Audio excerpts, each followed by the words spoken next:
Good morning students. आज हम आपकी पाठ्य पुस्तक क्षितिज के पाठ 17 जो कि है राजेश जोशी द्वारा लिखित कविता का अध्ययन करने जा रहे हैं। पहले हम जानते हैं राजेश जोशी के बारे में, जो कि मध्य प्रदेश में जन्मे एक कवि हैं और उन्होंने कई रचनाएं लिखी हैं। राजेश जोशी का जन्म सन 1946 में मध्य प्रदेश के नरसिंहगढ़ जिले में हुआ। इनका जन्म 1946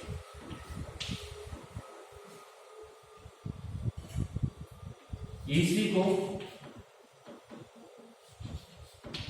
मध्य प्रदेश के एक जिले नरसिंहगढ़ में इनका जन्म हुआ। इन्होंने शिक्षा पूरी करने के बाद पत्रकारिता शुरू की और कुछ सालों तक अध्यापन कार्य किया। पत्रकारिता अर्थात इन्होंने किसी समाचार पत्र के साथ में पत्रकारिता का कार्य किया, जो खोज खबर इधर उधर से अपने समाज की लेते हैं, उस प्रकार से इन्होंने कार्य किया। और फिर उसके बाद में इन्होंने कुछ सालों तक अध्यापन पढ़ाने का कार्य किया। राजेश जोशी ने कविताओं के अलावा कहानियां, नाटक, लेख और टिप्पणियां भी लिखी हैं। अर्थात इन्होंने हर विधा में, जो साहित्य की अनेक विधाएं हैं उनमें हर विधा में इन्होंने अपना लेखन कार्य किया है, जिसमें कविता, नाटक, कहानी और लेख, टिप्पणी इत्यादि सभी कुछ हैं। साथ ही उन्होंने कुछ नाट्य रूपांतर भी किए। नाट्य रूपांतर यानी कि जो ऐतिहासिक नाटक हैं उनका रूपांतरण भी इन्होंने किया है। कुछ लघु फिल्मों के लिए पटकथा लेखन का कार्य भी किया है। जो लघु फिल्में, शॉर्ट फिल्म्स होती हैं, उनके लिए इन्होंने पटकथा, जो उसकी स्टोरी है, कहानी है, वो लिखने का भी कार्य किया है।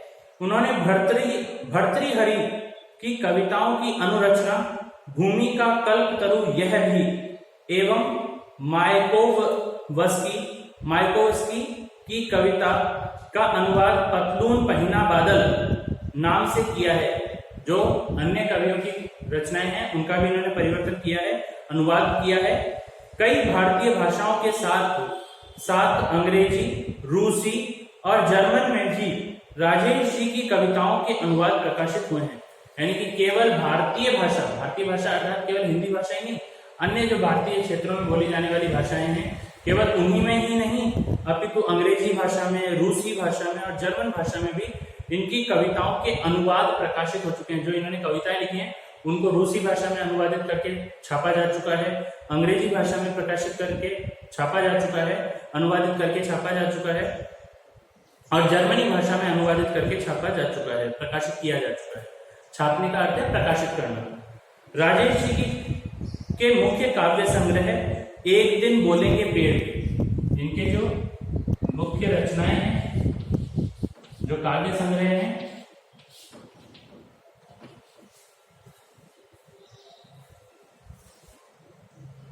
एक दिन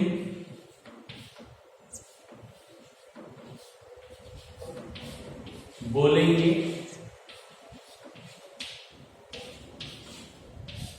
पेड़,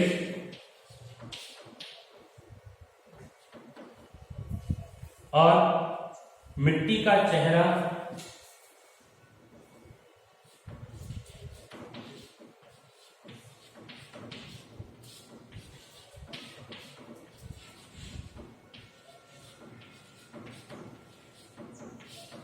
मिट्टी का चेहरा, नेपथ्य की हंसी,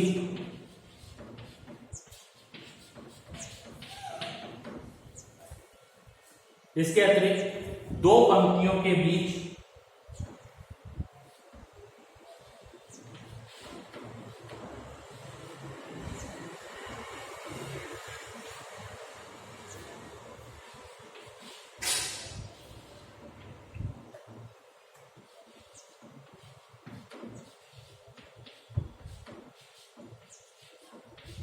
दो पंक्तियों के बीच, ये इनके काव्य संग्रह हैं।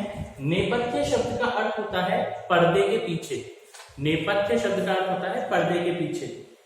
उन्होंने माखनलाल चतुर्वेदी पुरस्कार, मध्य प्रदेश शासन का शिखर सम्मान और साहित्य अकादमी पुरस्कार से इन्हें सम्मानित किया गया है।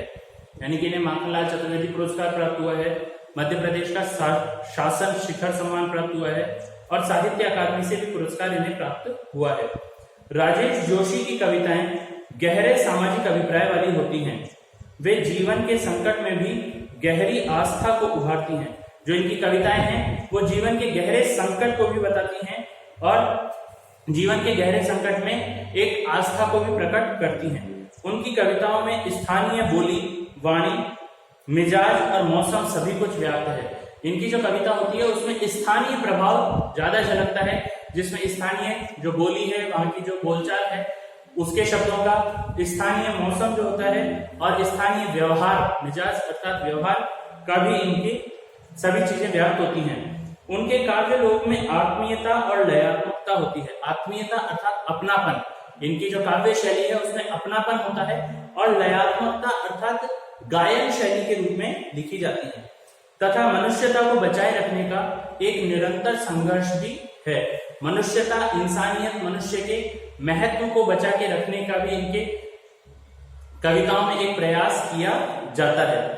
दुनिया के नष्ट होने का खतरा राजेश जोशी को जितना प्रबल दिखाई देता है उतना ही वे जीवन की संभावनाओं की खोज के लिए बेचैन दिखाई देते हैं। इन्हें लगता है कि दुनिया नष्ट हो जाएगी। जिस प्रकार से मनुष्य अपने क्रियाकलाप कर रहा है, प्रकृति का दोहन कर रहा है, प्रकृति के संसाधनों का अनुचित तरीके से उपभोग कर रहा है और मनुष्यता समाप्त होती जा रही है, मानवता, इंसानियत धीरे धीरे खत्म होती जा रही है, इससे इन्हें लग रहा है कि दुनिया शीघ्र ही समाप्त हो जाएगी और इस प्रकार से जीवन की संभावनाओं की खोज, किस प्रकार से हम मनुष्य के जीवन को, इस दुनिया को हम बचा सकते हैं, उसके लिए इन्होंने काफी बेचैनी भी इनमें दिखाई देती है।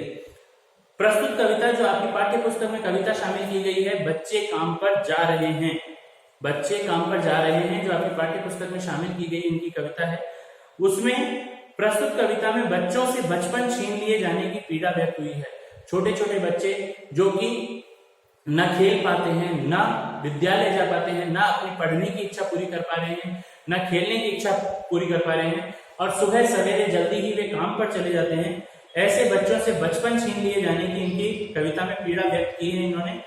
कवि ने उस सामाजिक आर्थिक विडंबना की ओर इशारा किया है जिसमें कुछ बच्चे खेल, शिक्षा और जीवन की उमंग से वंचित हैं। इन्होंने अपनी इस कविता के माध्यम से यह बताने का प्रयास किया है कि समाज में ऐसे भी कुछ बच्चे हैं जो कि जीवन जीने की जो उमंग है, जीवन जीने की जो इच्छा है, उसको खो चुके हैं और उनके जीवन का लक्ष्य केवल अपने परिवार को आर्थिक सहारा देने के लिए वे कमाने जा रहे हैं। इस कमाने की भागदौड़ में वे अपना बचपन भूल चुके हैं, अपने बचपन की हंसी खुशी भूल चुके हैं, बचपन के खेल खिलौने भूल चुके हैं, बचपन में की पुस्तकें और विद्यालय भूल चुके हैं और केवल उन्हें ये ध्यान रहता है कि उन्हें कमाने जाना है, धन अर्जित करने जाना है।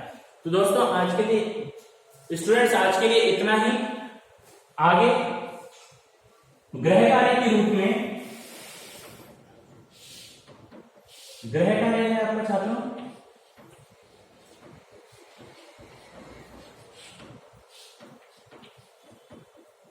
लेखक, परिचय,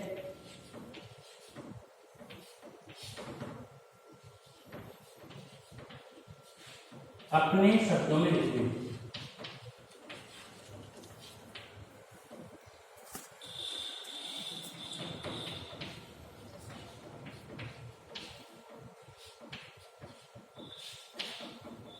लेखक का जो परिचय है, उनकी भाषा शैली, उनका जीवन, उनकी रचनाएं, इन सभी को आपको अपने शब्दों में लिखना है।